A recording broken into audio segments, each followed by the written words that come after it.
Mobile मित्रा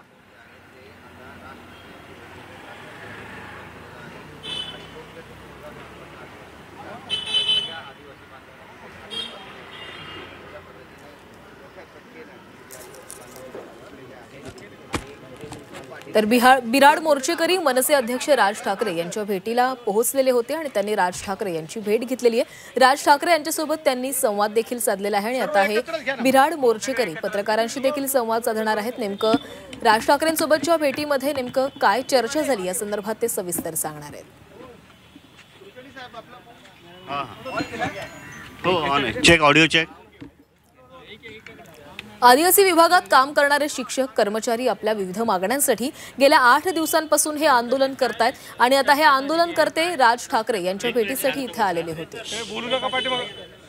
आज महाराष्ट्रातील 499 आदिवासी आश्रम शाळांमध्ये वर्ग 3 मधील जवळजवळ 1971 शिक्षक आणि वर्ग 4 मधील 2200 कर्मचारी विविध स्तरावर काम करणारे असे 4183 कर्मचाऱ्यांचा हा प्रश्न आहे आणि यामध्ये 30 कोटी म्हणजे 35 कोटीमध्ये सर्वसाधारण यांचं सॅलरी व्हायची वर्षाची।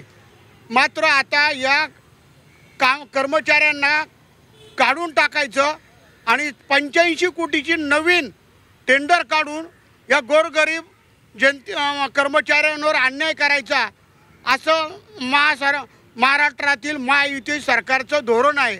मात्र ते सगळे कर्मचारी नाशिकमध्ये आदिवासी आयुक्तालय आहे, संपूर्ण महाराष्ट्राचं कार्यालय आहे, त्या ठिकाणी हे सर्व कर्मचारी उपोषण करतात 8-10 दिवसापासून आणि यांची नोकरी 1 ते 10 वर्षापर्यंत झालेली आहे आणि आज 54 कोटीचा भ्रष्टाचार करण्यासाठी यांच्या टाळूवरचं लोणी खाण्यासाठी हे महायुतीचं सरकार या गोरगरिबांवर अन्याय करतंय। हा अन्याय होऊ नये आणि त्यांना न्याय मिळावा म्हणून हिंदुजन नायक मान्य राजसाहेब ठाकरेंकडे हे सर्व कर्मचारी त्यांचे प्रमुख या ठिकाणी साहेबांना भेटले, साहेबांना सगळी माहिती दिली आणि साहेब आता मुख्यमंत्री साहेब आणि संबंधित जे खात्याचे मंत्री आहेत त्यांच्याशी बोलून या कर्मचाऱ्यांना 100% न्याय मिळवून देण्याचा प्रयत्न या ठिकाणी होणार आहे असा सगळ्यांना ठाम विश्वास आहे। सुवर्ण आणि अंकुश सुवर्ण इकडे रे। साहेबांनी सगळी जी माहिती ती विचारली, कोणत्या प्रकारे तुमच्यावर अन्याय होतोय, तर या ठिकाणी त्यांच्या युनियनचे जे संघटनेचे पदाधिकारी आहेत, वाघदिदी आहे, अंकुश आहे, यांनी सगळी माहिती दिली आणि आता ते तुमच्याशी ते सुद्धा बोलतील, ते तुम्हाला सर्व माहिती देतील तेवढी। इकडे आज आम्हाला राजसाहेबांचा आज हिंदू हृदय सम्राट त्यांना बोलू द्या। दिनकर पाटील साहेब यांच्या थ्रू आम्ही इथे राजसाहेबांपर्यंत पोहोचलो। आम्ही सर्वप्रथम त्यांचे आभार मानतो। त्यांनी आम्हाला सर्व इथे आणलं। आम्ही आमचा जो मुद्दा होता साहेबांनी सांगितल्याप्रमाणे आमचा मुद्दा आम्ही साहेबांपुढे मांडला आणि साहेबांनी आम्हाला आश्वासन दिलं।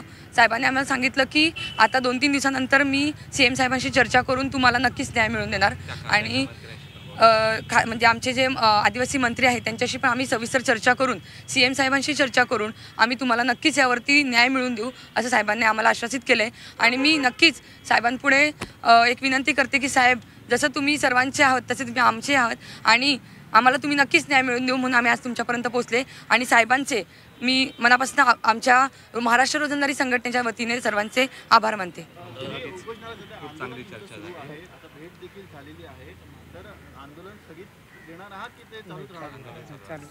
आमचं आंदोलन हे नाशिक आदिवासी विकास विभाग या ठिकाणी आयुक्तालयासमोर आमचं आंदोलन 9 तारखेपासून चालू आहे आणि आम्ही हे आंदोलन माघार घेणार नाहीयेत। आम्ही आंदोलन मागे घेणार नाही जोपर्यंत आम्हाला कागदी स्वरूपात न्याय मिळत नाही तोपर्यंत आम्ही आंदोलन मागे घेणार नाहीयेत।